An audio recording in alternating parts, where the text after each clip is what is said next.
Bonjour et bienvenue dans Une finance qui dérange, le journal de l'argent propre. Cette semaine, on vous parle des fonds verts. Je pense que tout le monde sera d'accord là-dessus, la crise mondiale a donné lieu à un effondrement des cours de bourse et du même coup à une perte de confiance dans les marchés boursiers.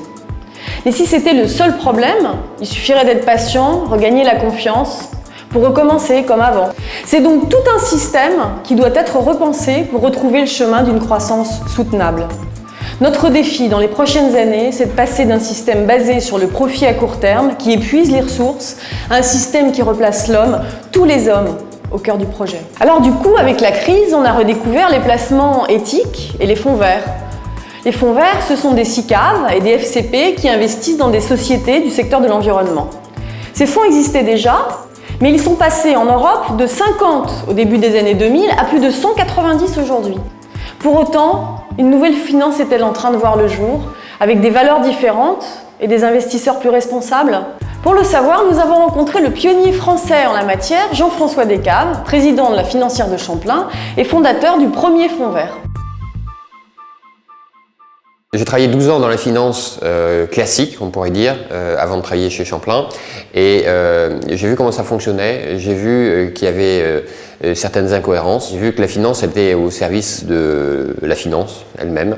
Et donc ça manquait de sens, tout simplement.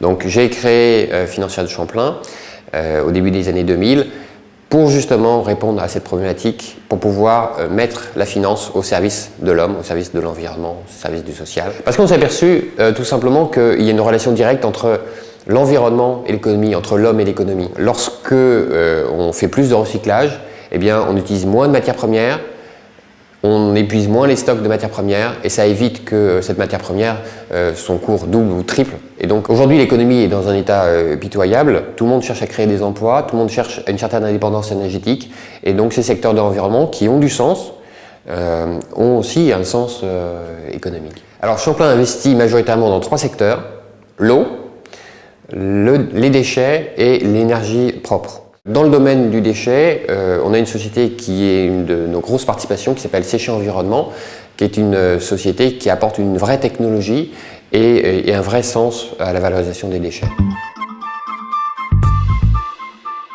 Tous nos sites sont équipés de valorisation énergétique du biogaz. C'est un mélange de méthane et de CO2 issu de la fermentation des déchets organiques. Il est récupéré et le méthane alimente des turbines pour produire de l'électricité verte. Nous nous sommes posé la question de la récupération de ce CO2 et de la chaleur produite par cette activité. Nous développons actuellement un projet extrêmement prometteur de culture de micro-algues qui se nourrissent du CO2 résiduel et de la chaleur des turbines. Ces micro-algues sont donc à proprement parler un puits à carbone. En effet, une fois récoltées, séchées et pressées, ces micro-algues vont produire un diester à l'efficacité énergétique 40 fois supérieure à celle de l'éthanol. Et tout cela, bien sûr, sans concurrencer les cultures humaines ou animalières. Les nouvelles énergies, le recyclage, tout ça nous montre que l'or vert peut aussi se cacher dans nos poubelles.